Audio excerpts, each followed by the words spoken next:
이게 이제 부여의 이제 강역에 대한 얘기인데, 부여에 대해서 좀 말하려면, 발칸반도에 있는 국가들 같은 경우는 이제 발칸, 불칸, 부여, 밝다라는 의미, 부여도 이제 태양을 의미하니까. 발칸 이쪽에도, 고대에는 우리 민족이 동서로 많이 왔다 갔다 했었습니다. 불가리아, 이쪽에도 다 우리 민족이 많이 진출했었습니다. 그래서 불가리아 역사를 보면, 초기에 있었던 그 불가리아 사람들은 아시아계예요. 무기가 나오는 것도 보면 부여계가 많고 고조선 부여 사람들이 이제 그쪽으로 많이 진출했었습니다. 그래서 거기가 우리 땅이냐 뭐 그런 얘기까지 할 건 아닌데 우리 민족의 그 생활 권역이 굉장히 넓었다라는 의미와 우리 민족이 중심의 그 터전을 잡고 있었던 거는 다르게 봐야 됩니다, 여러분. 무슨 뭐 유라시아 대륙이 뭐 다 우리 민족 거였다는 등 이런 헛소리는 좀 하지 말자고요. 삼국사기 고구려 본기 주몽편의 내용을 보면은요, 헤브루가 동쪽으로 가서 새로운 그 부여를 동부여라고 부릅니다. 그리고 이거하고 구분해서 기존의 부여를 북부여라고 부르죠. 실제로 존재한 거는 그 부여, 그 자체의 명칭이죠. 부여라는 한자는 그 벌판을 뜻하는 또는 밝다라는 뜻하는 불을 발음에 맞게 표현한 글자입니다. 백제의 마지막 도읍이었던 부여도 그래서 부여인 겁니다. 부여는요, 한 국가의 중심 벌판인 도읍을 가리키는 의미로 사용이 됐었습니다. 그래서 이 부여라는 거는요, 원래 국호가 아니라 그 도읍의 명칭이었습니다. 고전이 이제 그 하얼빈에서도 활동을 했었죠. 만주 하얼빈. 그러니까 우리 민족은 여러분, 반농 유목을 하던 민족이었기 때문에 그 지나온 과정을 거치면서 도읍이 항상 한 곳에 있었던 게 아니에요, 여러분. 반농 유목을 하면서 기온이 변화하고 그러면은 도읍을 옮겼습니다. 그래서 우리 민족이 거쳐왔던 그 자리에는 명칭이 남아있죠. 사람은 없어져도 유물과 명칭이 남아있죠. 그래서 발칸반도 가면은 부여 관련 명칭이 많은 게 뭐 불가리아부터 시작해서 그런 이유 때문에 그렇습니다, 여러분. 우리 민족이 서쪽으로도 가고 동쪽으로도 가고 이제 그런 거니까. 솔직히 만주 벌판 이 끝에서 유럽까지 가는데, 그러니까 동유럽까지 가는데 말 타고 말 두 필 가지고 가면 한 달이면 갑니다. 주파예요. 예. 그러니까 뭐 지금 생각하는 것처럼 그렇게 먼 게 아니라고요. 기마민족은 말 타고 가면. 그리고 부여는 고조선의 수도를 가리키는 표현이었습니다. 수도의 명칭이 국호처럼 불려서 부여라는 국호가 역사서에 등장했을 뿐입니다. 옛날에는요, 수도 명칭을 국호처럼 사용한 예가 많았습니다. 일본이 그렇죠. 나라가 뭐예요? 우리나라 나라하고 똑같은 말입니다. 나라가 나라입니다. 한자로 쓰면 쿠니, 나라 국자가 되고요.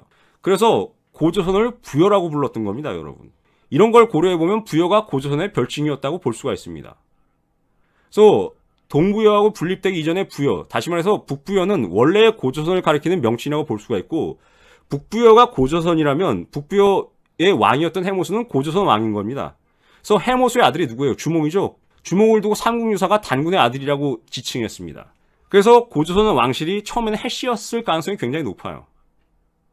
그런데 이런 그 조선시대 초기 중기 지나면서 고조선 관련 사료가 조선시대에 집중적으로 불태워졌죠. 분석행위를 당합니다. 그리고 고구려가 세워지기 직전까지도 고조선 왕족이 해씨였다는 거를 갖다가 이제 고려해봤을 때, 소위 우리 지금 역사책, 우리 고등학교, 대학교, 중학교 때 배웠던, 초등학교 때 배웠던 그 역사 교과서에 단군 조선, 기자 조선, 위만 조선 이런 식으로 도식으로 설명돼 있죠. 이게 지금의 그 고조선 역사 서술 체계가 옳지 못하다는 것을 쉽게 알 수가 있습니다. 그런데 우리 역사 교과서에서는 이런 사항을 제대로 가르치지 않고 기술해 놓지 않고 있죠. 그래서 아직도 우리 이 역사학자들은 뭡니까, 여러분? 조선시대 친중 4대를 했던 유학자들의 역사 서술을 그대로 답습하고 있고, 지금의 학자들은 일제시대 때 본인들이 배웠던 잘못된 왜곡된 역사관을 그대로 가지고 있어가지고 일본 사람이 우리 일본이 조선 식민 통치하기 위해서 역사를 조작해놨는데 당신네들 왜 안 고치냐고 일본 사람이 얘기하는 겁니다. 우리가 맨날 그 일본이 우리 역사를 갖다가 왜곡했다라고 그러잖아요.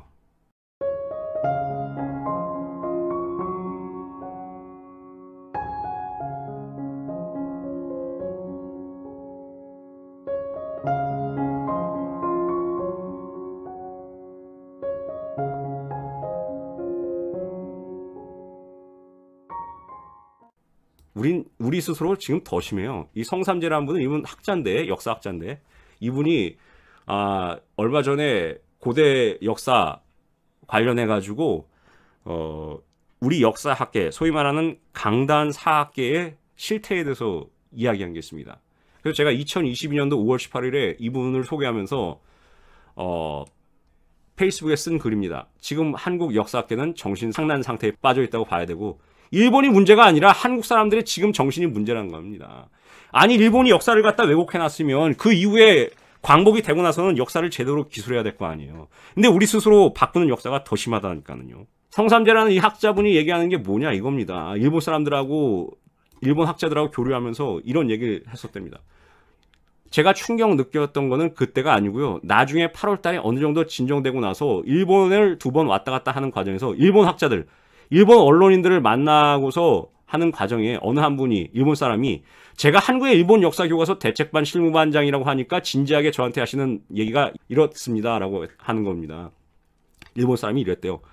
우리 일본이 조선 식민 통치하기 위해서 역사를 조작해 놓은 게 있는데, 당신네들 당연히 한국이 해방되면 당연히 복원될 줄 알았는데 시간이 지나도 60년대, 70년대, 1980년대가 되어서도 그대로 있더라는 거죠. 그래서 우리 일본을 탓하기 전에 당신네들 거를 먼저 봐라 라고 합니다.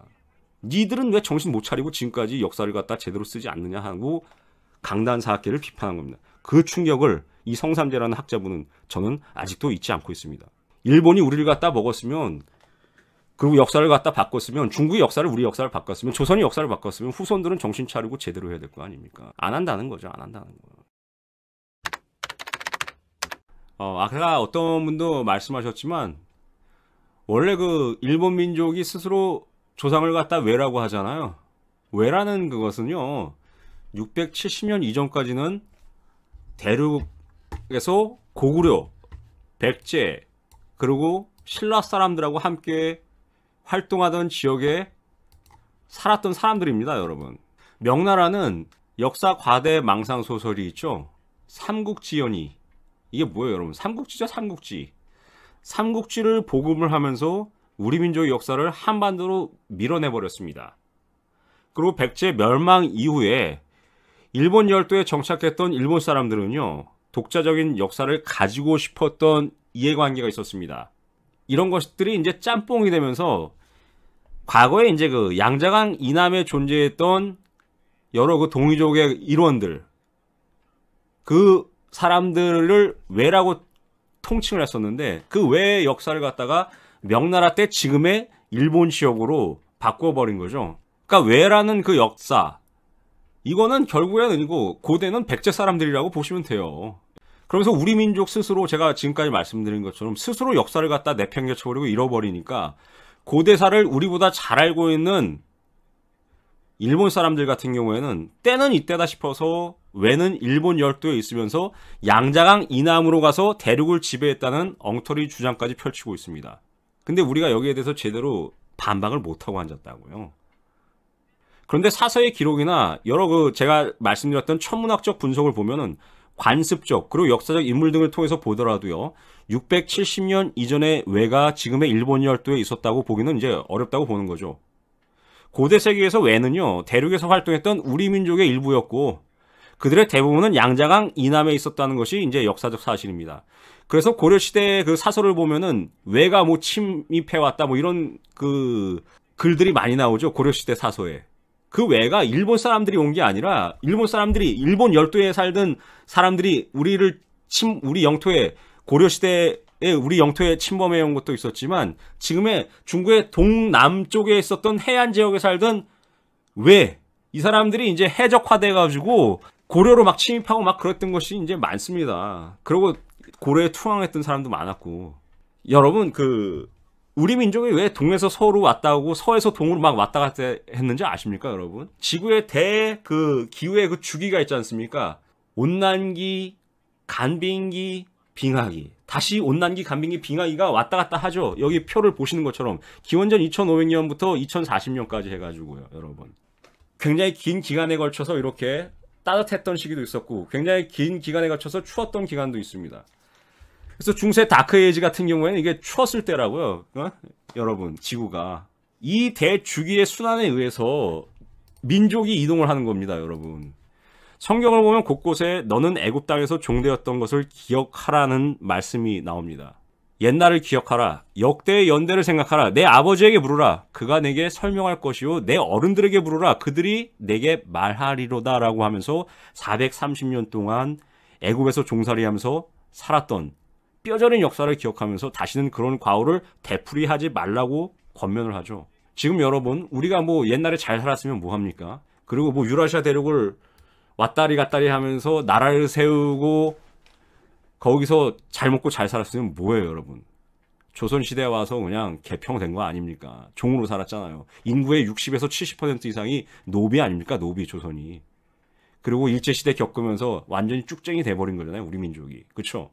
그러다가 이승만, 박정희 나오면서 그나마 이제 다시 과거의 영광을 되찾은 거죠. 그리고 기독교의 성장 곡선과 우리 경제 발전이 곡선을 같이 한다라고 제가 늘 말씀드리지 않습니까? 잘 사는 대한민국이 앞으로도 잘 되려면 그 지름길이 뭐예요, 여러분?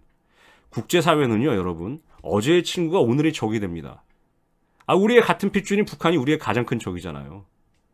오늘의 친구가 내일의 적이 될 수도 있습니다. 그래서 제가 이번 60호의 주제 중에 제1장을 뭐라고 했습니까? 워룸에. 미국 없는, 한미동맹 없는 한반도 안보를 대비하라는 거를 제가 썼습니다. 물론 번역은 했지만. 자기 나라의 국가 이익에 따른 약육강식의 법칙만 존재하는 것이 유사 이래로 지금까지 내려온 냉혹한 현실입니다. 다시 말해서요, 여러분, 국제사회에서는요, 영원한 우방도 없고 영원한 적도 없습니다. 우리나라가, 이웃나라가 은근히, 일본도 마찬가지, 전 개인적으로 일본을 굉장히 좋아하지만 일본도 그렇고 북한도 그렇고 중국도 그렇고 러시아도 그렇고 미국은 안 그랬는데 바뀌고 있고, 이웃나라들이 은근히 우리나라 잘 되는 걸 원하지 않아요. 영일동맹, 가스라테프트 미락, 포츠머스 조약, 을사조약, 이런 거 절대 잊으면 안 됩니다, 여러분. 우리 몰래 걔네들이 뭘 하는지 알 수가 없잖아요. 원인은 그 당시에 그 사람들, 우리를 쳐들어온 사람들에 대해서 문제 삼지 마세요, 여러분. 우리 스스로에 대해서 문제 삼아야 됩니다. 우리가 뭘 했나. 우리 역사가 잘못됐는데 중국하고 일본 때문이다? 그건 옛날 얘기입니다. 지금은 우리나라, 한국의 학자들 스스로 그렇습니다. 국민들 마시가고. 원인은 그 당시에 우리나라가 힘이 없었기 때문이고, 보다 더 근본적인 원인은 뭐였어요? 조선시대 같은 경우에는 맨날 공자왈, 맹자왈만 부르짖는 4대부 지배층이 명나라, 청나라에 대한 4대주를 했죠. 그리고 힘없는 백성들한테만 군포를 부당하게 하고 부과하고 징수하면서 백성은 가난하고 정권을 잡은 자기들만 잘 살기 위해서 썩어빠진 성리학을 신봉한 결과 문신만 우대하고 무신을 천대했죠. 이게 뭐예요, 여러분? 노블리스 오블리주가 실종이 됐죠. 과학기술, 상공업 천대, 자주국방을 소홀히 했던 어리석고 무능한 부패 정치 때문입니다, 여러분. 환양녀가 뭐예요? 병자호란 이후에 청나라에 끌려갔다가 다시 고향으로 돌아온 여자를 환향녀라고 하죠. 위안부 뭐예요? 일제시대 때 끌려간 여성들. 위안부를 뭐 부정하는 사람들도 있는데 자발적으로 갔다고. 자발적으로 몸 파는 사람이 몇이나 돼. 위안부에 대해서 또 부정하는 사람들, 또 이상한 사람도 많은데 전 그런 사람들 얘기하기 싫어요. 어쨌든 환양녀도 그렇고 위안부도 그렇고 왜 발생했어요, 여러분? 당시 우리나라가 서민과 중산층이 잘 살고 부강하고 힘이 있는 국가였으면 청나라하고 전쟁에서 패하지도 않았을 것이고요. 을사오적 등 민족 반역자들이 자기들만의 부귀영화를 위해서 나라와 백성을 적국에 갖다 바칠 생각을 꿈에도 하지 못했을 겁니다. 국가의 근간이 되는 이 국민, 이 백성들이 환양녀, 위안부, 징병, 징용 등으로 억울하게 타국으로 끌려가서 고통을 겪었던 이 불행한 역사가 여러분 결코 발생하지 않았을 거예요. 근데 앞으로 알 수가 없단 말입니다. 그래서 제가 이 옛날 얘기를 하는 겁니다. 이 냉혹한 국제사회에서요, 우리 대한민국이, 저와 여러분들이 앞으로도 살아가기 위해서, 우리의 자녀들이 살아가기 위해서는요, 과학기술 우대정책, 자주국방, 튼튼한 천년, 튼튼한 경제, 애국, 애족, 실사고시에 투철한 국가관이 바로 서 있는 국민들이 되어야 한다고 생각합니다. 당연한 얘기죠. 부여가 1000년입니다. 그리고 고구려 900년, 백제가 700년, 산서성, 중국의 산서성, 하북성, 안유성, 산동성, 절강성, 광동성, 감숙성, 요녕성, 길림성, 흥룡가성, 연해주, 내몽골, 외몽골, 지금 중국의 수도 북경, 이거 다 옛날에 우리 땅이었습니다. 지금은 남의 땅이죠. 대륙, 일본, 필리핀, 백제 사람들이 진출했었어요. 동아시아 해양을 지배했던 백제 사람들, 중국의 대륙을 지배했던 고구려 사람들, 동서로 대륙을 왔다 갔다 했던 신라 사람들. 이 우리 민족의 역사와 민족혼을 되살리는 교육을요. 저나 여러분들은 제대로 하진 못했지만 우리 후손한테는 해야 된다고 생각합니다. 역사를 잃어버린 민족은 자신의 머리를 자른 것과 똑같습니다. 역사를 빼앗겨서 역사 전쟁에서 패배하면은요. 지금 동북공정 열심히 하고 있고 일본도 지금 뭔가 계속 해오잖아요. 향후엔 반드시 영토를 침략당하는 전쟁의 빌미를 제공하게 됩니다, 여러분. 대륙과 해양을 지배했던 있는 그대로의 역사를 가르치는 역사 교육을 하지 않으면 안 돼요. 그리고 서민과 중산층이 잘 사는 과학기술 발전, 자주국방, 튼튼한 경제가 이루어져서 우리 자유 대한민국, 그리고 우리 국민들, 저와 여러분, 우리 자녀와 우리 가족들이 평화롭고 안전하게 지킬 수 있는 선진 강대국이 될 수가 있는 거죠, 여러분. 정신 차려야 된다고 생각합니다. 그래서 역사 교육도 전 좀 제대로 해야 된다고 생각합니다. 그렇게 되면 다른 나라에서 결코 우리 자유 대한민국을 만만하게 업신여기거나 무시하지 못할 거라고 생각합니다. 내 나라는요, 내가 지키는 겁니다. 내 가족은요, 가장이 지키는 거고요. 내 건강은 의사가 지킵니까? 나라가 지켜줬습니까? 내 자신이 지키는 겁니다, 여러분. 저는 그렇게 생각합니다. 오늘 이 방송은 10%의 대한민국의 제정신을 가지고 사는 분들과 함께했던 방송이라고 생각합니다. 여러분, 제 방송에, 이 누추한 제 방송에 끝까지 참여해 주셔서 감사드립니다, 여러분.